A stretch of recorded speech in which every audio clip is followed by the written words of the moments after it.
part of Ukraine, almost all the way back to the Russian border. I want to bring in Major Glenn Ignazio, formerly U.S. Special Operations Commander in the Air Force.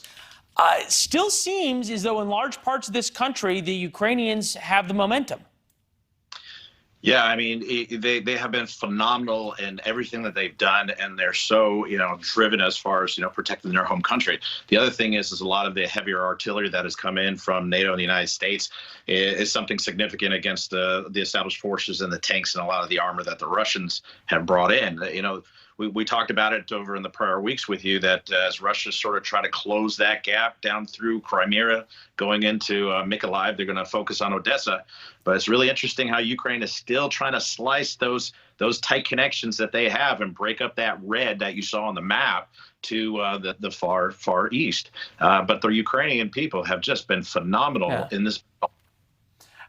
I want to focus in terms of where you're going. You're going down to Odessa. We've been talking now for almost a month or two, waiting for some kind of an amphibious assault here from the Russians that had a bunch of ships in the Black Sea. They seem to have really withdrawn those and any threat of an amphibious invasion because they can't bring any troops any farther west here. When you're heading to Odessa, what are you going to do? Who are you going to get out? And how long do you all figure you have before the potential of a real Russian invasion?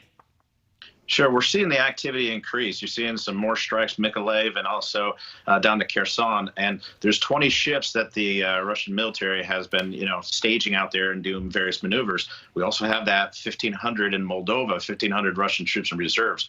Our objective is to go down to Odessa and set up as much of a network, safe houses, and a variety of different methods to get people out and stay ahead of that attack as best as possible. If those people come down from the Transnistria, the reserves, Russian reserves, it blocks out an area down to Romania. So whatever we can do to get people out of the way and try to extract them as quickly as possible so they don't get trapped and wrapped up like that happened in Mariupol. And a great organization that's put this together is E3 Gives Back, their phenomenal group by Adam LaRoche that has put this together, a phenomenal organization to be ahead of the power curve. When you go in and do something like that, what are some of the challenges that you anticipate you'll face, Major, that you can prepare for now? I mean, especially given the fact that we're even starting to see sort of the tone change. I mean, I saw a video today of President Zelensky awarding a dog who had sniffed out bombs an award, and he's out there smiling. We see the First Lady head there. I mean, the danger is still there, but we're also seeing some of the securities loosen. As you get ready for your trip, what do you anticipate? Yeah, first of all, is getting in. I have a counterpart that's there right now, and the important part for us is to get as much of this transportation network established because we don't want one single point failure. The other thing is people trying to pull them together and make sure they know where they're going. So we want to establish things that impact, hey, are people hurt? Are they ambulatory or non-ambulatory? That figures out where they're going to go and how they're going to get there. At the same time, this is going to be an active combat zone as the entire country is. We know certain areas are more active, and this area is going to get more active.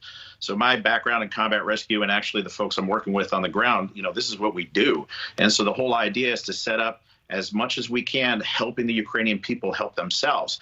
And in a lot of areas that we've already really tried to build out safe houses and safe areas to assemble, the Ukrainian people wouldn't want to take money or food. They're like, we will do that. You help us get people here. We'll take care of our own. And so that's what I mean by the people have really gelled together. And that's, that morale and that motivation is beyond, it's beyond impressive. It's phenomenal. We're also seeing the supply of U.S. support continue to feed into the country. Now we're looking at, once it passes, and it sounds like it will, $33 billion in additional aid that will include munitions into Ukraine. How much and how soon do you think that will make a difference as we see Russian forces continue to be stymied in the eastern part? I mean, you look at Kyiv early on, that was tough for them.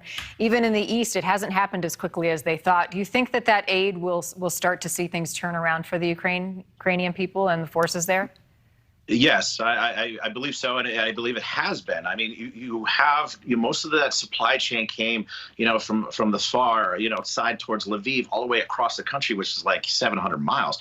So now you're looking at 300 to 400 miles, or a little bit less, to go from Lviv down south into the Odessa area and try to hold them off. So I believe that that's going to be very prominent. So you have the equipment getting faster, it's getting replenished quicker, and we're looking at heavy artillery, a credible armament against a larger force and a group. The problem that they really have to think about is you do have 20 of these naval ships coming in that I think will be part of Odessa. I don't think they want to destroy Odessa, so we'll see what happens. But I really have to say the Ukrainian supply chain and their operations have been pristine, and I hope that they continue that. Let's hope so. And morale for the Ukrainians has been good, not so much for the Russian forces. I mean, 8 out of 10 generals have been killed.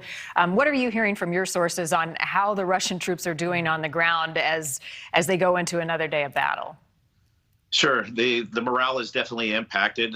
You have a variety of people. What we got out of Russia is that they are having a lot of trouble getting people recruited. And remember, these are conscripts, so they're not very well trained. So the morale has definitely been demolished, I think. And one of the things is that they're saying that they're behind the power curve by a week or 2 weeks from their initial planning. The intelligence reports out of that. So what we used to talk about is this trinity, is that you had to have the morale of the troops to carry out the warfare, the capability militarily, and the backing of the people. Ukraine has that, and the support from NATO has been phenomenal. Russia may have the military, but they don't have the morale of the troops, as we've seen some of them just disintegrate, and the people are definitely not behind it. So that is a significant player, regardless of how big Russia may be in their military prowess.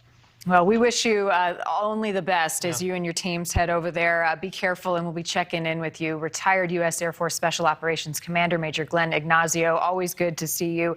And again, he is working with the E3 Ranch Foundation to help Ukrainians escape.